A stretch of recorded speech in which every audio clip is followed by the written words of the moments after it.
500 ఏళ్ల సుదీర్ఘ పోరాటం తరువాత అయోధ్యలో రామమందిరం నిర్మాణమైంది. వేలాది మంది భక్తులు ప్రతిరోజు రామమందిర దర్శనం చేసుకుంటూ ఉన్నారు.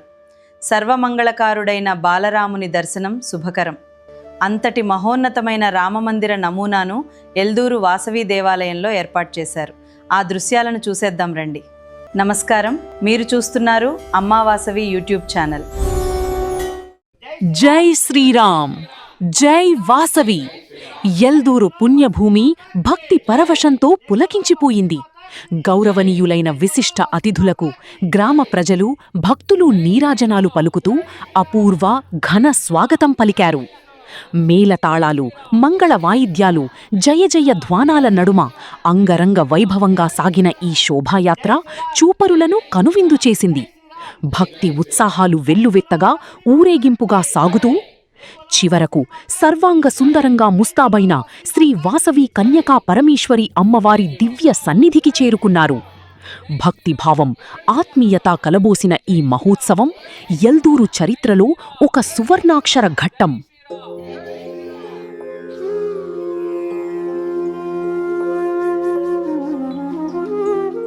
భక్తి శ్రద్ధలతో, జై శ్రీరామ్ స్మరణలతో భక్తులందరూ పవిత్ర ఆలయంలోనికి ప్రవేశించారు. అమోఘమైన అయోధ్య రామమందిర నమూనా ప్రదర్శనను భక్తిపూర్వకంగా దీప ప్రజ్వలన చేసి అత్యంత వైభవంగా ప్రారంభించారు. వెలుగుల కాంతులతో శ్రీరాముని రూపం ధగధగ మెరిసిపోతుంటే ఆలయ ప్రాంగణమంతా ఆధ్యాత్మిక ఉత్తేజంతో మార్మూగిపోయింది. జై శ్రీరామ్. అద్భుతం, అపూర్వం, అఖండ దివ్య వైభవం. సాక్షాత్తు అయోధ్యానగరంలో ఆ భవ్య రామమందిరం ఎంతటి తేజోవంతంగా వెలుగొందుతుందో అంతటి దివ్యకాంతులతో, అంతే దగదగాయమానంగా ఈ నమూనా ఆలయం నేడు మన కళ్ల ముందే ప్రతిబింబిస్తోంది. ప్రతి శిల్పం, ప్రతి స్తంభం శ్రీరాముని తేజస్సుతో ప్రకాశిస్తోంది. అనంత విశ్వాన్ని పాలించే ఆ పరమాత్ముడు కొలువుదీరిన ఆ బాలరాముడి దివ్యమంగళ రూపాన్ని దర్శించుకోవాలని ఎందరికో ఆశ. కాని దూరభారం వల్లనూ, పరిస్థితుల వల్లనూ అయోధ్యకు వెళ్లి దర్శించుకోలేని భక్తులకు ఇది నిజంగా భగవంతుడు ప్రసాదించిన ఒక సువర్ణావకాశం. స్వయంగా అయోధ్యాపురమే ఇక్కడికి తరలివచ్చినంతటి పవిత్ర అనుభూతిని ఈ ప్రతిరూపం ప్రతి హృదయంలోనూ నింపుతోంది. నలుదిక్కులా ఎటు చూసినా కనుల పండువ చేసే దివ్య దృశ్యం. ఎటు కదిలినా భక్తుల కళ్లలో ఆనంద బాష్పాలు, ఎక్కడ విన్నా జై శ్రీరామ్ నామస్మరణలే. ఈ అద్భుత ప్రాంగణం భక్తి పరవశంతో పులకించిపోతోంది. కనులారా చూసి తరించండి, ఆ కోదండరాముని దివ్య ఆశీస్సులను పొందండి. జై శ్రీరామ్, జై జై శ్రీరామ్.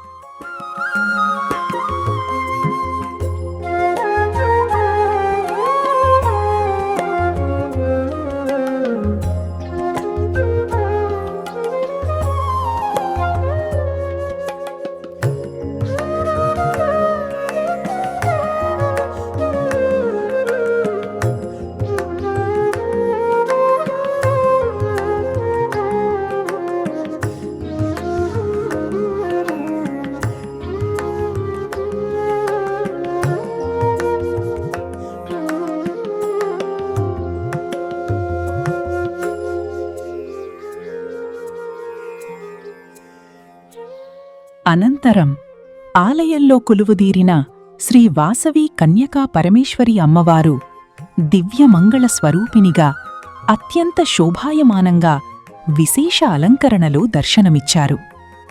వేదమంత్రాల మధ్య అమ్మవారికి అష్టోత్తర పూజలు వైభవంగా నిర్వహించగా, కర్పూర కాంతుల నడుమ సమర్పించిన మంగళారతులతో ఆలయ ప్రాంగణమంతా దివ్యత్వంతో, భక్తి పారవస్యంతో వెలిగిపోయింది.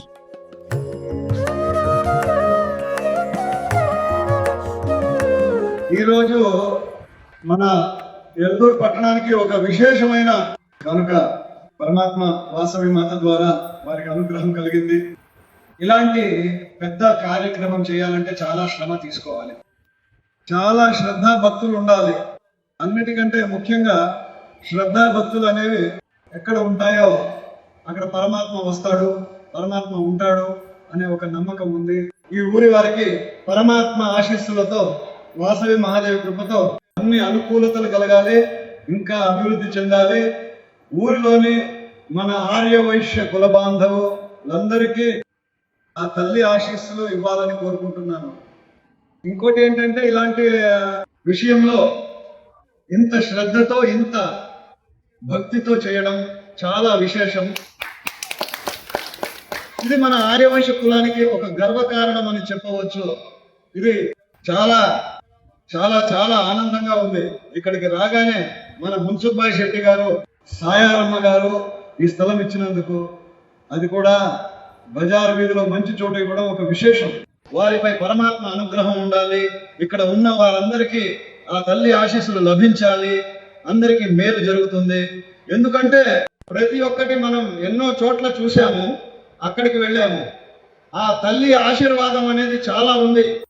అది ఇంత అంత అని చెప్పలేము. మన కుల దేవత అయిన వాసవి మాత ఏం చేశారు అంటే, హింస చేయలేదు.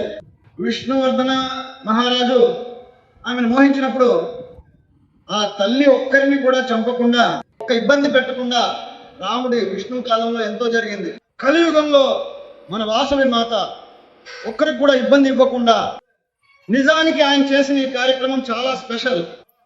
ఎందుకంటే నా వల్ల ఎవరికి ఏ ఇబ్బంది కలగకూడదు, నా వల్ల అందరికీ అంతా మంచి జరగాలి అని అనుకుని ఈ 102 హోమకుండాలు చేయించి, ఆ 102 హోమకుండాల్లో ఆయన చేసిన ఆ హోమం గురించి చెప్పడం సాధ్యం కాదు.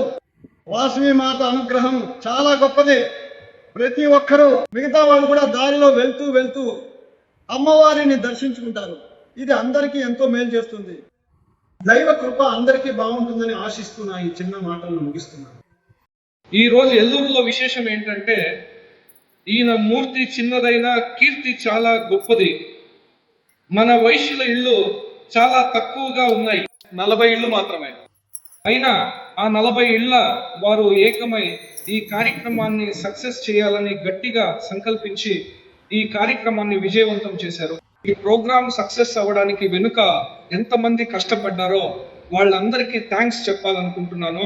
ఏదైనా ఒక కార్యక్రమం సక్సెస్ అవ్వాలంటే నలుగురు కలిస్తేనే ఆ ప్రోగ్రామ్ సక్సెస్ అవుతుంది. కేవలం రాజేష్ అన్న ఒక్కరే అన్నీ చేయలేరు. అలాగే ఆయన చెప్పినట్టు రాముడిని ఆహ్వానించడానికి 4 మహిళలు వెళ్ళి ఉదయాన్నే చాలా పద్ధతిగా వెళ్ళి రాముడిని తోడుకొని వచ్చారని చెప్పారు. అదే విధంగా అందరూ కలిసి చేస్తేనే ఏదైనా ఒక సంకల్పం నెరవేరుతుంది. అందుకే ఎల్లూరులో ఇలాంటి కార్యక్రమాలు ఇంకా జరగాలి. మీరు వేరే ఊరి వాళ్లకు ఒక మోడల్లా ఉండాలి. నలుగురికి మంచి జరగాలి, మంచి సందేశాన్ని ఇవ్వాలని కోరుకుంటూ నాకు మాట్లాడటానికి అవకాశం ఇచ్చిన రాజేష్ అన్నకు థ్యాంక్స్ చెబుతూ, ఆర్య వైశ్య కుల బాంధవులందరికీ మంచి జరగాలని కోరుకుంటున్నాను. అలాగే మన వినయ్ రామ్ గారి గురించి ఎంత చెప్పినా తక్కువే. ఎందుకంటే ఆయన 8 చోట్ల ఈ రాముడి దర్శనం. ఎందుకంటే ప్రతి ఒక్కరూ అయోధ్యకు వెళ్ళి, చాలా మందికి దేవుడిని చూడటానికి వెళ్ళి రావడానికి సాధ్యపడదు. ఆర్థిక ఇబ్బందులు కావచ్చు, వయసు పైబట్టం కావచ్చు, లేదా మరేదైనా కారణం కావచ్చు. కానీ అదే విధంగా అయోధ్యను ఇక్కడికే తీసుకువచ్చిన వినయ్ రాము గారికి ఎన్ని కృతజ్ఞతలు చెప్పినా అది సరిపోదు. అందరూ ఆ రాముడిని దర్శించుకోవాలి. ఆ రాముడి ఆశీస్సులు అందరికీ ఉండాలని కోరుకుంటూ ఇలాంటి మంచి కార్యక్రమాలు మరిన్ని జరగాలని ఆశిస్తూ నా ఈ 2 మాటలు ముగిస్తున్నాను. ఈ రామ మందిరం సుమారు 2 నెలల క్రితం చింతామణిలో ఉండేది. అప్పుడు చింతామణిలో ఉన్నప్పుడు ఉమ్మక్క మరియు శ్రీనివాసమూర్తి గారు చింతామణికి వెళ్ళి వినయ్ గురుజీ గారి నంబర్ తీసుకొచ్చి నాకు ఇచ్చారు. చూడండి, ఇలాంటి రామ మందిరం చాలా బాగుంది, మన ఊర్లో ఎందుకు చేయకూడదు అని ఆ 2 నెలల క్రితమే గురుజీకి ఫోన్ చేసి అడిగాను. గురుజీ, మన ఊర్లో ఇలాంటి కార్యక్రమం చేద్దామని అడిగాను. ఎందుకంటే తాలూకాలో మన ఊరిలోనే ఫస్ట్ చేయాలని నాకు ఆశ ఉంది అని చెప్పాను. లేదు, నేను మధుగిరికి వెళ్తున్నాను, మధుగిరి అయ్యాక మీ ఊరిలో చేద్దామని చెప్పారు. కానీ కొన్ని కారణాల వల్ల అప్పుడు కుదరలేదు. ఇప్పుడు ఈ మధ్య శ్రీనివాసపురం వరకు మన గురూజీ వచ్చారు. శ్రీనివాసపురంలోని సాయిబాబా గుడిలో రామ మందిరం చూశాను, చాలా బాగుంది.